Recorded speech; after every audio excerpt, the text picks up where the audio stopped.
Drinks Healthy Kids, which talks about the importance of healthy drink choices for our children. So we want to know what kids can have under the age of 5. So Dr. Annette St. Pierre Mackoul is in the studio with us this morning to tell us a little bit of advice on what you should know for your kids and what they should not be drinking in our healthy living segment. So good morning, Dr. Good morning. Mackoul. Thanks so much for coming in. So a lot of changes from the past. Yeah. And parents who have had multiple children are just kind of, they don't know what to do now. And so I thought I'd break it down. There were 4 big committees that got together to make these guidelines. So it's the American Academy of Pediatrics, the American Academy of Pediatric Dentistry, the American Heart Association, and the Academy of Dietitians and Nutrition. So 4 huge organizations that are putting their input into childhood nutrition. So right now the guidelines under 6 months of age is only breast milk or formula. From 6 months to a year, breast milk, formula, or formula, and only a little bit of water. You know, introducing like a sippy cup or a cup with a straw, just trying to get the kids off the bottle and onto a cup. Then from 12 to 24 months, again, it's whole milk and water. Okay. And from 2 to 5 is skim milk or low-fat milk and water. Wow. After 5, you can start introducing other drinks, but they say less than 4 ounces a day.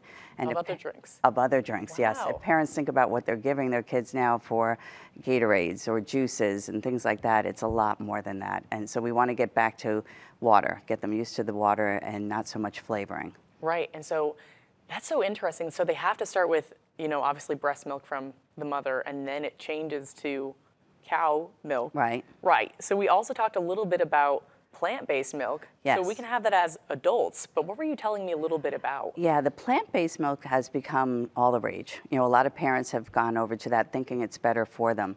But there's a compound that in the process of making a plant-based milk called phytates, and that is something that children are not able to digest, but adults can.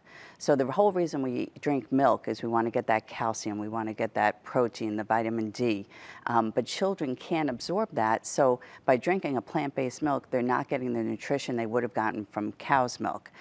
So it's real important for in that first, you know, up until their teenage years, for them to be drinking milk or supplementing another way with those nutrients. Yeah, I don't think we realize the importance of actually having the vitamins from cow milk and then switching over. Right. It is definitely different because we are, I've always talked about this, but we are one of the only species that drinks another species' milk. And I'm always, you know, kind of a little surprised by that. But it is, yeah, and that's why in the first year of life, if moms can breastfeed, it doesn't even have to be full-time. Any breast milk they can give, they're giving human milk, which is so different from other species, you're correct. But the other thing that parents always tend to do, which drives me crazy, is they think they have to have sweet, they need taste. And if you can get the kids used to plain milk and water, they're going to be great for the rest of their lives. But if you get them used to sweets, they're going to want the sweets. So the sweetened milks, like chocolate milk, and if you get the sweetened plant-based milks, right, they taste much different than the plain. And you want to make sure that you limit that for the children. Right. The one caveat out of the study, which I loved, was they said that chocolate milk is better for kids than soda.